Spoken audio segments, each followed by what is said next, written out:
The twin suns of Viridus cast gentle rays across crystalline spires that reached toward the heavens like prayers made manifest. The peaceful world had known no war for 700 years, its people existing in harmony with the natural light energy that flowed through their planet like cosmic blood. Ambassador Telrin stood at the observation deck of the Planetary Council chambers, watching as ships descended from the void. Black angular vessels that moved like predatory insects against the starfield. The Carrack had come. "Send the distress signal," Telrin commanded, his voice strained with a desperation that felt foreign on his tongue. Viridus had never needed to beg for help before. Their language barely contained words for concepts like invasion or slaughter. The communication officer's hands trembled as he activated the emergency broadcast array. "Ambassador, the Galactic Council channels are..." "They're not responding."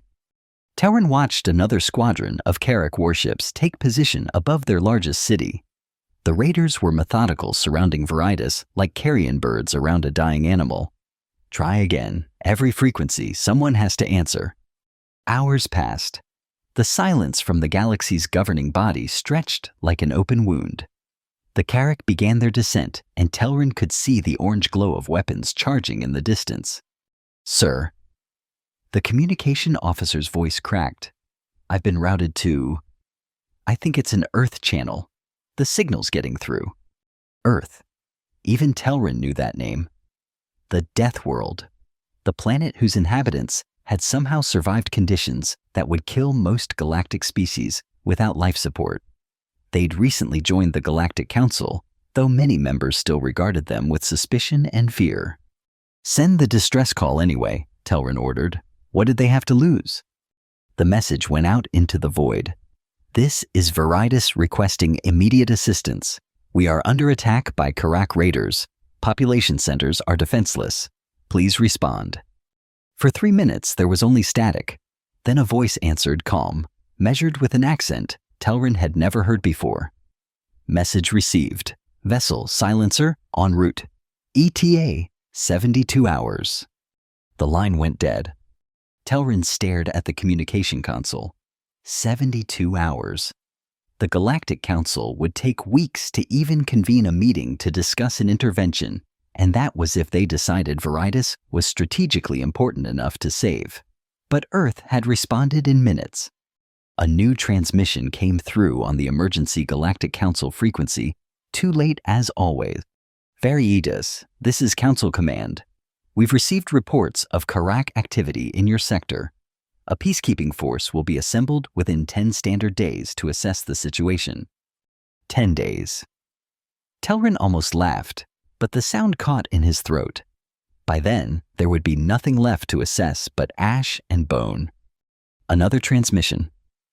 This one encrypted, but somehow breaking through all their security protocols. "Viridus Command. This is Captain Rhea of the UFNS Silencer. Do not engage hostile forces. Maintain defensive positions only. Civilian casualties are unacceptable. Acknowledge receipt of orders."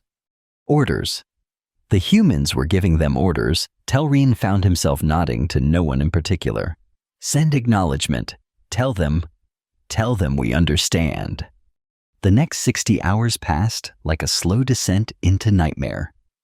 The Carrack had established a blockade around Viridus, their massive cruisers hanging in space like malevolent moons. On the surface, raiding parties swept through rural settlements, taking prisoners and resources. The peaceful people of Viridus found themselves learning words they'd never needed before hostage execution terror. Warlord Skarn commanded the Carrack fleet from his flagship, the Bone Crusher. He was a creature of savage appetites, standing 3 meters tall with scarred hide and cybernetic augmentations that made him more weapon than being. He'd led raids on 17 worlds, leaving nothing but ghost towns and space graveyards in his wake.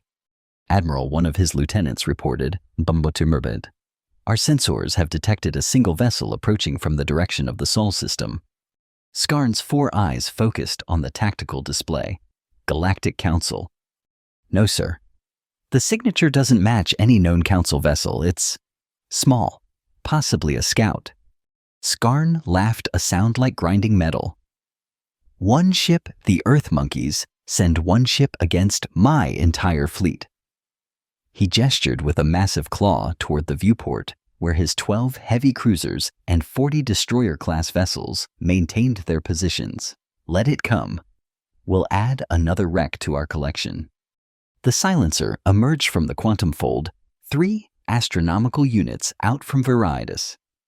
To Karak's sensors, it appeared to be a mid-sized vessel, perhaps a modified freighter or small warship. Their instruments couldn't penetrate its hull composition, something that should have been their first warning. Captain Rhea stood on the bridge of the silencer, her dark eyes studying the tactical display with the patience of a predator, choosing the perfect moment to strike. She was not a large woman by human standards, but there was something in her bearing that suggested coiled violence, held in check by iron discipline. "Sensor readings, Mr. Torres." Lieutenant Commander Torres, her executive officer, consulted his displays. 12 heavy cruisers, 40 destroyers, and what looks like a command dreadnought. Estimated total crew complement 40,000. They're using Karak standard weapon loadouts, particle beam primaries, missiles secondaries. "Any sign they've detected us?" "Not yet. We're running silent, and our stealth systems are operating at peak efficiency." Rhea nodded. The silencer was not like other ships. Built with technology that officially didn't exist, it could become a ghost in space when needed invisible to sensors silent as the void itself. It had been designed for one purpose: to be humanity's response to the kinds of threats the Galactic Council was too political or too cautious to handle. "Initiate Operation Wraith Protocol," Rhea ordered. "Launch stealth reconnaissance drones.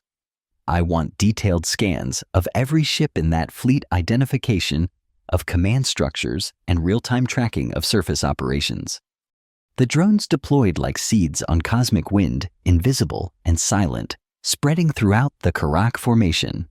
Within minutes, the silencer's computers had drawn a complete picture of the enemy force, their capabilities, and their weaknesses.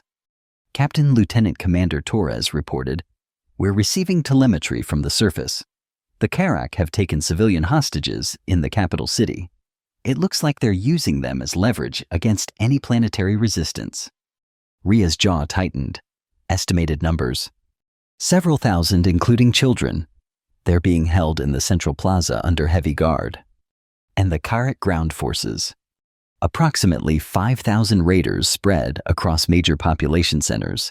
They appear to be methodically looting resources and cultural artifacts. Rhea turned to her tactical officer. "Lieutenant Vasquez, what's our assessment of the Karak fleet composition?" Vasquez was a compact woman with the steady hands of a career weapons officer. "Standard raider formation, ma'am. They're overconfident, spread out for maximum intimidation rather than defensive efficiency. The command ship is positioned at the center of their formation, well protected but also isolated. Time to target? If we approached conventionally, 36 hours minimum." Rhea smiled, and it was not a pleasant expression. Who said anything about approaching conventionally? On the surface of Viridius, the situation continued to deteriorate. Warlord Skarn had established his headquarters in the capital city's Grand Museum, surrounded by priceless artifacts he planned to sell on black markets throughout the galaxy. The hostages were kept in the plaza outside, watched by dozens of armed raiders. Among the prisoners was a young Veridin named Lumi. At barely 15 standard years, she was still developing her people's natural gift for channeling light energy, but fear had made her powers unstable. When she tried to comfort other prisoners with gentle illumination, the guards would strike her down with shock prods. "The humans will come," she whispered to an older woman beside her. "The adults said they sent for help." The woman, a teacher named Valen, shook her head sadly. "Child, the council has abandoned us. And these humans, they're from a death world. Even if they come, they might be no better than our captors." Lume had heard the stories worlds where everything existed in violent competition, where beings evolved to survive in conditions that would kill most galactic species instantly. Earth was said to be one of the worst, a planet of predators, where even the plants fought for survival. But something in her heart disagreed with the adult's pessimism. "No," she said quietly. "They answered our call when no one else would. That means something." 12 hours before the Silencer's ETA warlord Skarn received another transmission that piqued his interest. A Galactic Council ship had arrived at the edge of the system, but it wasn't a military vessel. It was a diplomatic courier requesting permission to open negotiations. Skarn laughed again. "Tell them they may approach, but slowly. Any aggressive moves and I start executing hostages by the thousand." The council ship approached cautiously, broadcasting standard diplomatic frequencies. Skarn allowed it to enter orbit, amused by their obvious discomfort at the sight of his fleet's devastation. "This is Counselor Threx of the Diplomatic Corps," came the transmission. "We request immediate cessation of hostilities and the release of civilian prisoners." "And what does the oh-so-mighty Galactic Council offer in return?" Skarn responded. "We offer mediation, perhaps compensation for your withdrawal from this system." Skarn's reply was to order the execution of 50 hostages. The counselor's protests fell on deaf ears. But the diplomatic vessel served another purpose entirely. Hidden among its standard diplomatic suite was a quantum entanglement communicator technology the Galactic Council didn't know the humans possessed. Captain Rhea was now in real-time contact with assets on the ground. "This is Special Operations Team Alpha," came the encrypted transmission. "We're in position, Captain. Hostage count confirmed at 3,200 civilians in the main plaza, additional scattered prisoners in secondary locations. Recommend immediate extraction protocol." Rhea's people had been on Viridis for the past 18 hours, inserted via drop pods during a scheduled meteor shower that masked their atmospheric entry. They moved like ghosts through the occupied city, gathering intelligence and preparing for the moment when the Silencer would make its move. "Negative, Alpha. Maintain position. Initiate only on my mark." The Karrak had made one critical mistake in their tactical assessment. They'd assumed their enemy would fight like they did, either overwhelmingly violent or helplessly peaceful. They couldn't conceive of a species that could combine precision, patience, and overwhelming force in a single devastating action. 18 hours. That's how long it took the Silencer to approach the Karrak fleet. But instead of announcing itself with weapons blazing or demanding surrender, it simply appeared. One moment, Karrak sensors showed empty space. The next, a damaged ship was drifting powerless through their formation, apparently a victim of some recent battle, its hull scarred and its engines dark. "Where did that come from?" Skarn demanded. "Unknown, sir. It wasn't there a moment ago." "Scan it." "Scans show significant battle damage, sir. Life support failing, engines offline. It appears to be human in origin." Skarn grinned. The Deathworlders rescue ship destroyed before it could even fight. How disappointing. He paused, considering. But also convenient. Capture it. I want to see what kind of weapons these Earth monkeys brought to fight me. 2 Karrak destroyers moved to intercept the drifting vessel, extending tractor beams to draw it into a cargo bay on one of their cruisers. Standard procedure for a disabled vessel: bring it close board and strip it of anything valuable. The Silencer had been designed to look exactly like a battle-damaged human vessel when its stealth systems were reconfigured. Its hull had been specially treated to show false electromagnetic signatures that would read as radiation damage and system failures.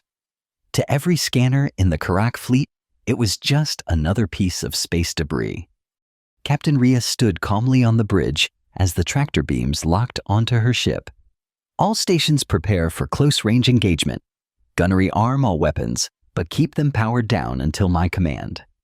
Captain Lieutenant Commander Torres asked quietly, "Are you sure about this?"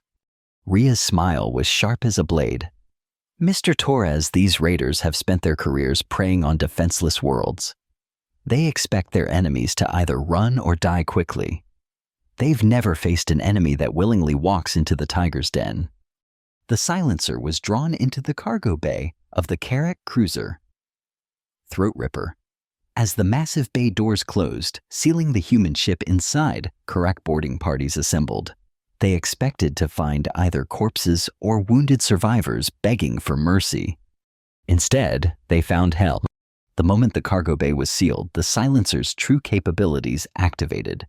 Hidden weapon ports opened along its hull, revealing weapons that no one in the galaxy had ever seen deployed in combat.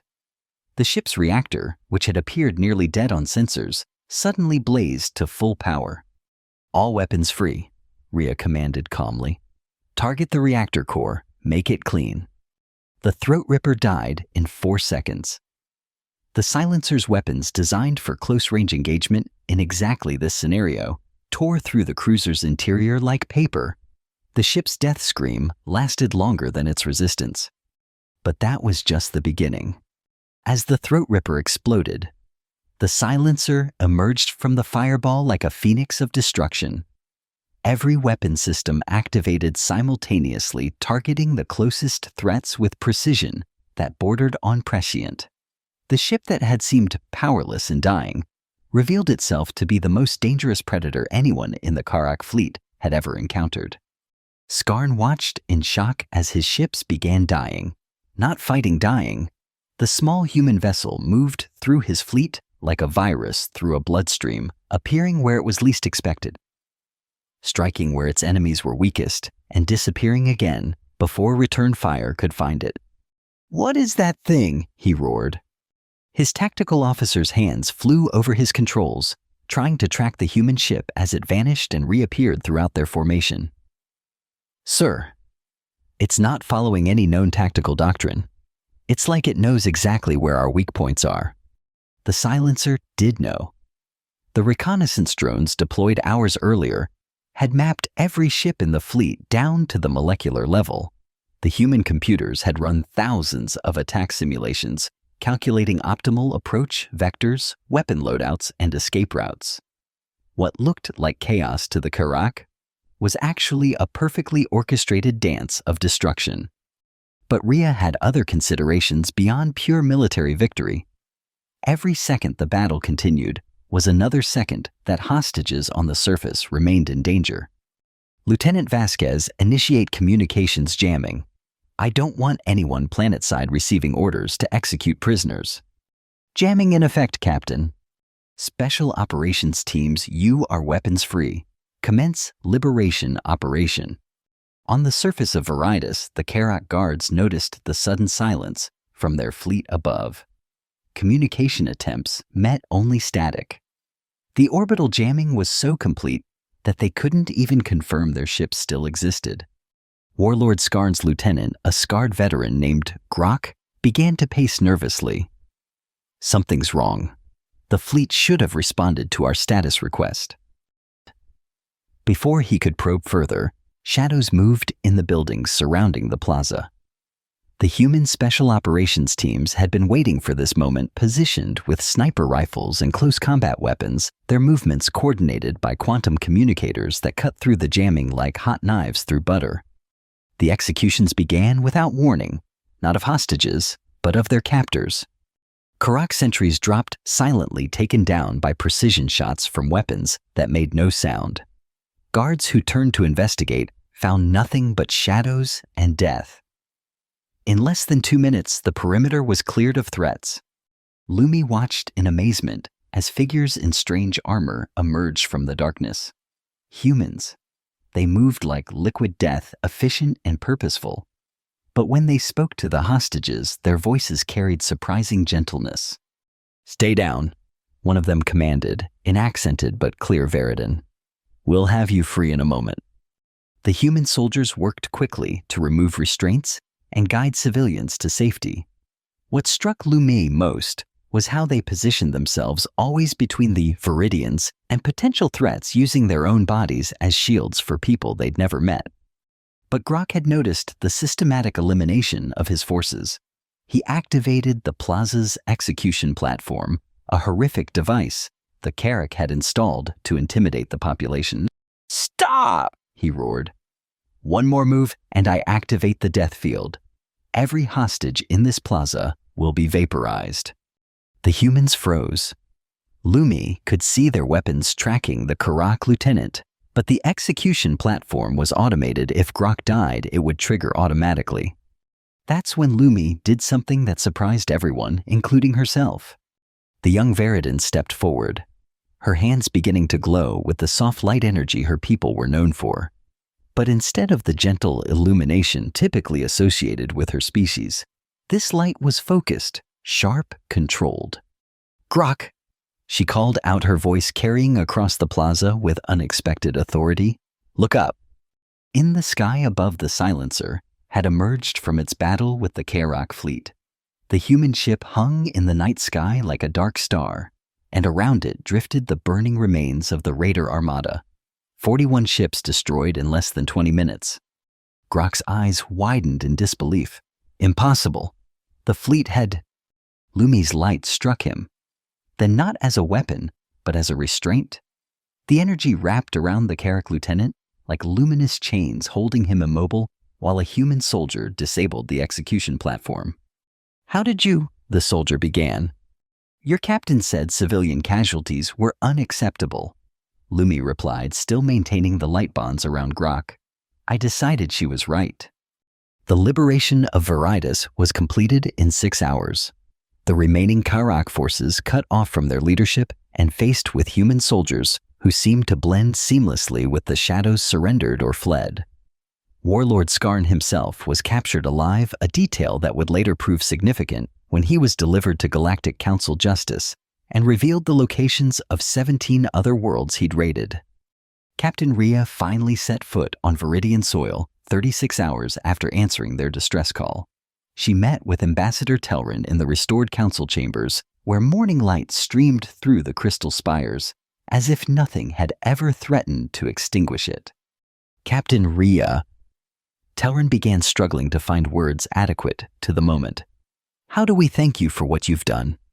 Rhea was quiet for a moment, looking out at the city where Viridians and humans worked side by side to clear debris and tend to the wounded. "You've already thanked us, Ambassador. You trusted us when you had every reason not to.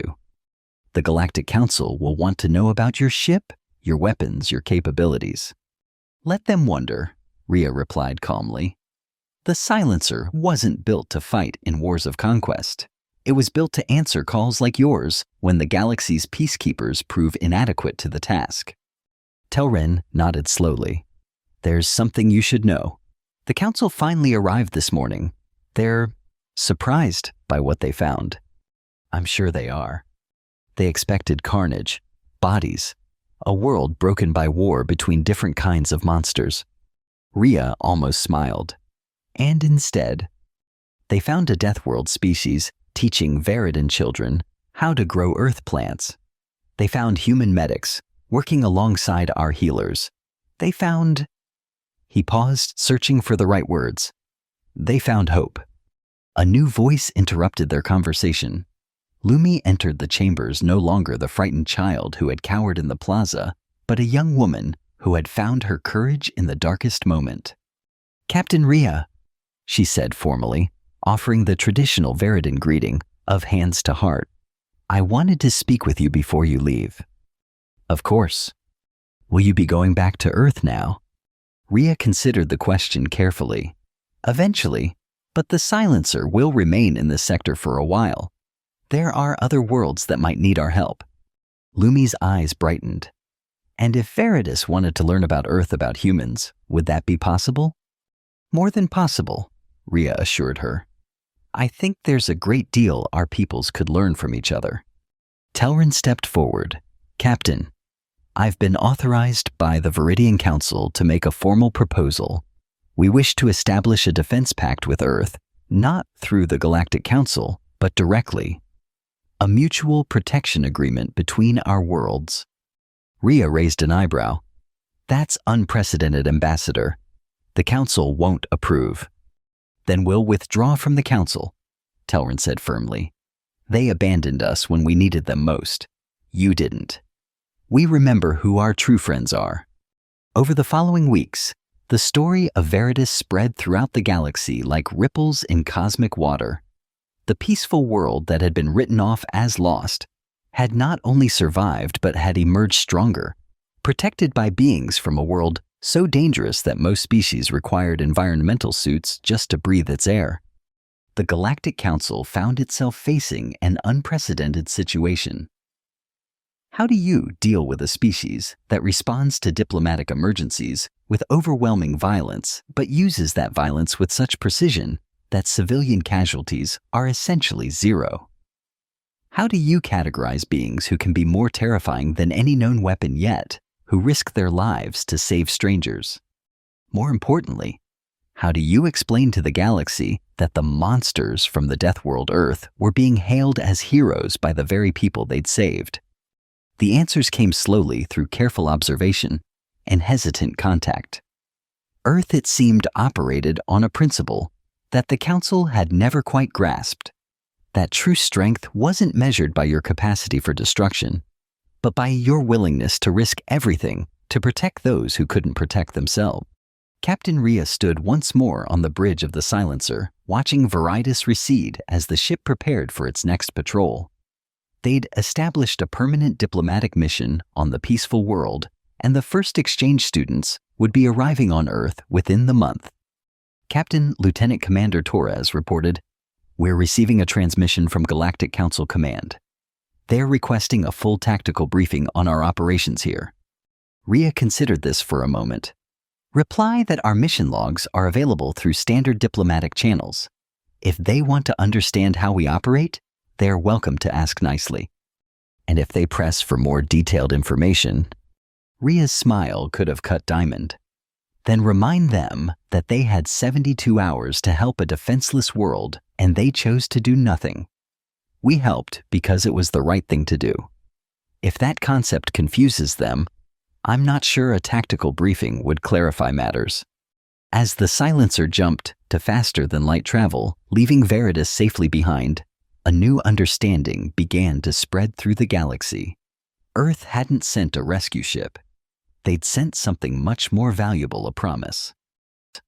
A promise that when peaceful worlds called for help, when the innocent were threatened by those who mistook weakness for opportunity, when the galaxy's protectors proved inadequate to the task, there would be an answer from the third planet of a yellow star. They wouldn't send negotiations. They wouldn't send bureaucracy. They wouldn't send empty reassurances. They would send the Silencer. Years later, when the Galactic Historical Archive recorded the incident at Viridis, the final entry would read, "The humans of Earth taught the galaxy a lesson that day, not through conquest or subjugation, but through a simple demonstration of principle. They showed us that the greatest weapon against evil is not fear or hatred, but the absolute refusal to allow it to triumph over the innocent. When you send an SOS to a death world, they don't send aid. They send something the universe needs far more. They send justice. And justice, it seems, travels at the speed of light aboard a ship called Silencer." The legend of that dark ship would spread throughout the galaxy, becoming both warning and hope. To those who preyed on the weak, it was a promise of retribution. To those who suffered under the weight of oppression, it was proof that somewhere in the vast darkness of space, someone was listening. Someone who would answer. Someone who would come. And when they arrived, peace would follow not through surrender or negotiation, but through the absolute certainty that some lines once crossed would bring swift and terrible justice. The Silencer had spoken. In the language of action, in the dialect of protection, in the grammar of hope made manifest. And the galaxy had listened.